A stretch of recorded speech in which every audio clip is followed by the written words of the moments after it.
नमस्ते and welcome to this exciting episode of Mythology Debunking Mythology। आज America में बहुत बड़ा हादसा हुआ और एक अफगानी नेशनल को पकड़ा है और उस पर आरोप लगाया कि उसने 2 नेशनल गार्ड्स को मार दिया, अमेरिका के सोल्जर्स मार दिए वाशिंगटन डीसी में, जो डिप्लॉय किए गए थे बाय द ट्रम्प एडमिनिस्ट्रेशन। और उसके बदले में वापस पीट हेग्सेथ डिफेंस सेक्रेटरी ने बोला कि 500 और करेंगे डिप्लॉय। एक्चुअली प्रॉब्लम कुछ और है। अब ये भी खुलासा हो गया है कि जो ये अफगानी नेशनल था उसको असाइलम अप्रूव किया था अप्रैल में ट्रम्प एडमिनिस्ट्रेशन ने 2025 में। तो 2021 में उसको असाइलम दिया गया था बाइडेन के द्वारा, मतलब एंट्री दिया गया था, और 2025 में उसको असाइलम दिया गया बाय द ट्रम्प एडमिनिस्ट्रेशन, क्योंकि ये व्यक्ति सपोर्टिंग फंक्शंस में था विद द CIA। तो अब सब लोग जो इतना ज़्यादा जो मागा किया जा रहा था, जब ये अफगानी नेशनल्स, अभी यहाँ पे और भी इन्वेस्टिगेशन होना चाहिए कि इसमें पाकिस्तान का क्या हाथ है, बिकॉज पाकिस्तान चाहता है कि ट्रम्प अफगानियों पर एक्ट करे। पाकिस्तानियों को एथिक्स नहीं होता। पाकिस्तानियों को, आपको मालूम ही है किस तरह एक आतंकवाद देश है, वो पूरा का पूरा एक नेगेटिव एनर्जी में ही चलता है पूरा पाकिस्तान। तो शायद उनका भी कुछ हाथ हो सकता है, बट उस पर इन्वेस्टिगेशन करना जरूरी है लोगों को, अमेरिकन को। लेकिन ये दुखद हादसा है क्योंकि सिक्योरिटी गार्ड्स तो, और ये सिक्योरिटी गार्ड्स अलग होते हैं, नेशनल गार्ड्स अलग होते हैं। नेशनल गार्ड्स जो हैं, जो they don't get involve with regular policing. इनका काम ये होता है कि राइट्स ना हो। डीसी इतना अनसेफ सिटी है कि वहाँ पे कत्लेआम होता रहता है दिन भर, तो इसलिए these were necessary in Washington DC. नहीं तो वाशिंगटन डीसी में आप चल नहीं सकते, इतना उसके अंदर खतरा रहता है। मतलब सुपर पावर बोलता है अमेरिका अपने आप को, लेकिन आप सिटीज़ में चल नहीं सकते। न्यूयॉर्क में नहीं चल सकते, वाशिंगटन डीसी में नहीं चल सकते, सियाटल में नहीं चल सकते, सैन फ्रांसिस्को, लॉस एंजलिस, ये सब अनसेफ जगह है, सिटीज़ जितने भी हैं। तो नेशनल गार्ड्स का पर्पज़ ये होता है कि जैसे भारत में CRPF है, ऐसे होता है CRPF के जैसा, बट उसके अंदर एक्स मिलिट्री कैडेट्स होते हैं जो कि on demand of federal government किसी भी सिटी में डिप्लॉय किए जा सकते हैं विद द गवर्नर का परमिशन से। डीसी में ऐसा कुछ नहीं है। DC is a separate island, वो एक अलग ही सिटी है। जैसे सिटी ऑफ लंदन है वैसे डीसी भी है। तो वहां पर फेडरल गवर्नमेंट अगर चाहे तो कुछ भी कर सकती है। तो उन्होंने डिप्लॉय किया for the security of people, और क्राइम थोड़ा कम हो, क्योंकि क्राइम अनकंट्रोल्ड है, लोग चल ही नहीं सकते वहां पे ठीक से, डर लगता है लोगों को। तो ये जो इंसिडेंट था, अभी इसमें इन्वेस्टिगेशन होगी, और इन्वेस्टिगेशन, इस इंसिडेंट के तुरंत बाद स्टीव मिलर का इंटरव्यू आता है। स्टीव मिलर बोलता है कि टीवी इंटरव्यू में बोलता है कि ये CIA के किसी ग्रुप का हाथ है, और फिर कुछ सेनेटर्स को ब्लेम करता है वो कि ये लोग उसको कंट्रोल करते हैं। मतलब पूरा पॉलिटिकल उसको कलर दे दिया कि ये कुछ सेनेटर्स का काम है जो कि CIA के फैक्शन को कर रहे हैं ट्रम्प के विरुद्ध। और CIA इतना बड़ा ऑर्गेनाइजेशन है, जहाँ पे मेरे कुछ मित्र काम करते थे पहले कभी एज ए सॉफ्टवेयर पर्सन्स, तो उनको ये, मतलब वो मुझे बताते थे पहले कि हम लोगों को तो पता ही नहीं रहता क्या चलता है किस बिल्डिंग में। वो बोलते थे कि कहीं से कौन कहाँ से आता है, किधर जाता है, कौन से रूम में रहता है, किसी को पता ही नहीं। बहुत सारी हॉलीवुड की भी मूवीज हैं जहाँ पे वो दिखाते हैं कि CIA कैसे ऑपरेट करता है। बड़ी रियलिस्टिक मूवीज है, ऐसा ही काम करता है। उसको एक हाथ को पता ही नहीं होता क्या कर रहा है, उसमें कितने फैक्शंस किसके विरुद्ध काम कर रहे हैं किसी को पता नहीं होता है। सीरिया में मालूम है हम लोगों को कि कुछ सीरियन गवर्नमेंट के विरुद्ध काम कर रहे थे, जोलानी के विरुद्ध, और आज ही अदलिब में बॉम्बिंग भी किया गया बाय अमेरिकन। तो क्या चल रहा है वहां पे किसी को पता ही नहीं है, कौन सी साइड में कौन काम कर रहा है किसी को पता नहीं है। सो देयरफॉर स्टीव मिलर के इंटरव्यू के बाद ये शक बढ़ता है कि ये कॉन्स्पिरेसी कुछ बड़ी है, ए बिग कॉन्स्पिरेसी है उसके हिसाब से। तो ये जो कॉन्स्पिरेसी है वो क्या हो सकती है कि किसी भी तरह से या तो पाकिस्तान भी इन्वॉल्व हो सकता है कि अफगानिस्तान पे वापस अटैक किया जाए बाय द US, या फिर ये भी हो सकता है कि किसी ने इस व्यक्ति को उकसाया हो विद इन एक फैक्शन में, और तीसरा ये भी हो सकता है कि ये व्यक्ति बदला लेना चाहता हो। क्योंकि बहुत सारे अफगानी जो थे ज्वाइन करे थे अमेरिका को to take revenge on something for something. उन्होंने खुद ही किलिंग्स करी। ये भी हो सकता है, तीसरा भी हो सकता है।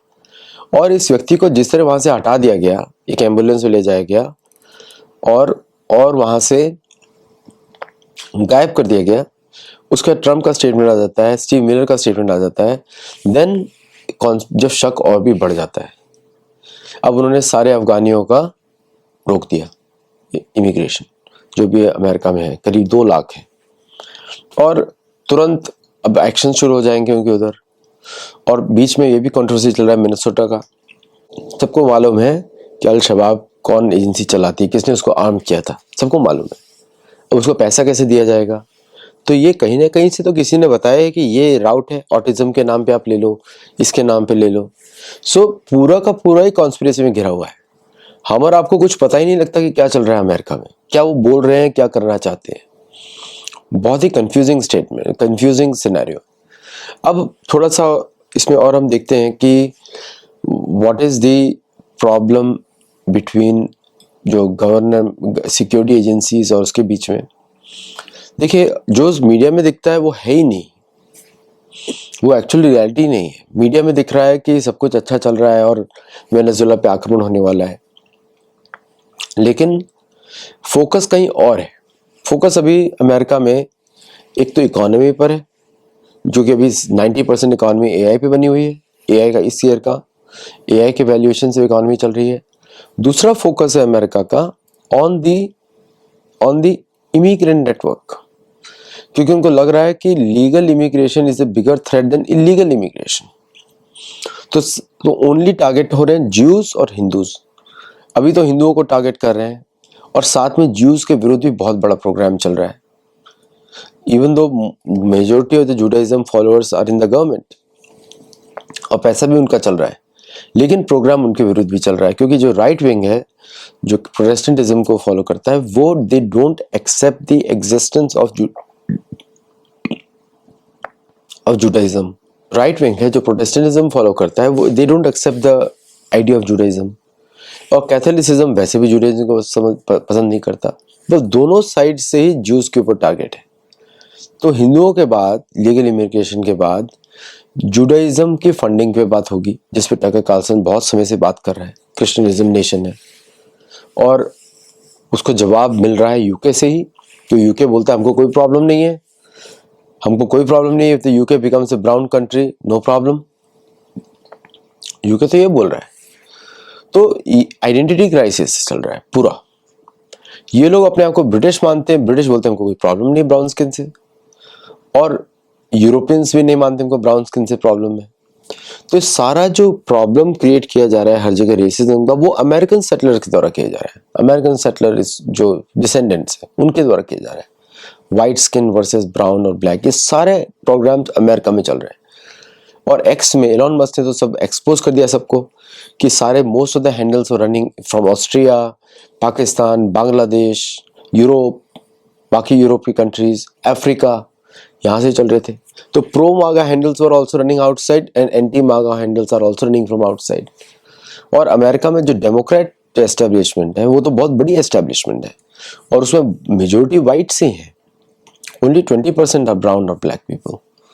लेकिन वो लोग उसको वोट करते हैं बिकॉज उनको लगता है कि ये थोड़ा फ्रेंडली बातें करते हैं। लेकिन जब एक्शन का समय आता है तो बराक ओबामा ने तो 9 मिलियन लोग निकाले थे। तो सबको मालूम है कि डेमोक्रेटिक एक्शन ज़्यादा स्ट्रॉन्गर होता है। तो ये जो पूरा जो इंसिडेंट्स चल रहे हैं ये वाकई काफ़ी कंफ्यूजिंग है। और अमेरिका कहीं ना कहीं अपनी आइडेंटिटी ढूंढ रहा है। उसको मालूम है वो सेटलर पॉपुलेशन है, सेटलर डिसेंडेंट्स को मालूम है कि कितना नरसंहार हुआ था नेटिव पॉपुलेशन का, उसको ये भी मालूम है। अब यहाँ पे आ जाता है भारत, इकोनॉमिक पावर हाउस। उसको लगता है कि अब भारत तो ग्रो कर रहा है, चाइना भी ग्रो कर रहा है, बाकी कंट्रीज भी ग्रो कर रही हैं, ओनली नेगेटिव ग्रोथ अमेरिका में है। उसका रीजन तो सबको मालूम ही है कि लोग रिजर्व करेंसी को कम यूज कर रहे हैं, तो उसका इफेक्ट कम दिखाई दे रहा है। और उसकी वजह से जो है जो पूरा का पूरा जो इम्पैक्ट है अमेरिकन इकोनॉमी पे इतना पॉजिटिव नहीं आ रहा। और जो अमेरिकन इकोनॉमी मैन्युफैक्चरिंग नहीं कर पा रही है, क्योंकि उसके पास अब जॉब्स कम हुई है, मैन्युफैक्चरिंग जॉब्स कम हुई हैं। एवर सिंस टैरिफ जब से इम्पोज हुआ है तब से मैन्युफैक्चरिंग हैज गॉन डाउन। उसका डेटा भी आया नहीं है, उसका डेटा निकाल भी नहीं रहे, तो employment is down. More people are applying for employment benefits. और इसलिए जब ये सब फेल होता है तो रिलीजन की बात आती है। ट्रम्प बोलते हैं रिलीजन इज बैक, मतलब शेयर्ड फूड, कम्यून लिविंग, सब साथ में रहेंगे, सब साथ में खाना पकाएंगे, कम्युनिटीज में रहेंगे, उसको लेकर लाया जाए, क्योंकि वही चर्च लेकर आता है। फिर डोनेशंस आते हैं रिच लोगों से, जो आपने पुरानी मूवीज देखी होंगी, वैसे ही जा रहे हैं ये लोग। दे आर कॉन्ट्रैक्टिंग, पूरी इकॉनमी कॉन्ट्रैक्ट हो रही है। They are going back to where they came from, small small communities, community defence, walled cities, इसकी तरफ लेके जा रहे हैं। Walled cities, shared food canteens, shared clothes. एक एग्जांपल मैं देख चुका हूं यहाँ पर और वेस्ट वर्जीनिया में। और इस तरह का शेयर्ड उसमें जा रहे हैं जहाँ पे लोग एक कम्युनल लिविंग में रहेंगे, जहाँ पे बच्चों को एक कॉमन एजुकेशन दी जाएगी, लेकिन सबके कपड़े एक जैसे धुले जाएंगे और सबको खाना एक समय मिलेगा। That is the commune living, उसकी तरफ जा रहा है। वहीं से कम्युनलिज्म शुरू हुआ था, and that is where they are going back. तो अमेरिकन प्लानर्स ने शायद सोचा नहीं होगा, क्योंकि वो प्लानिंग तो होती नहीं है कुछ भी। उनको लगता है सब कुछ अच्छा चल रहा था, तो जब तक पैसा है तब तक everything is good. When the पैसा disappears then everything is question.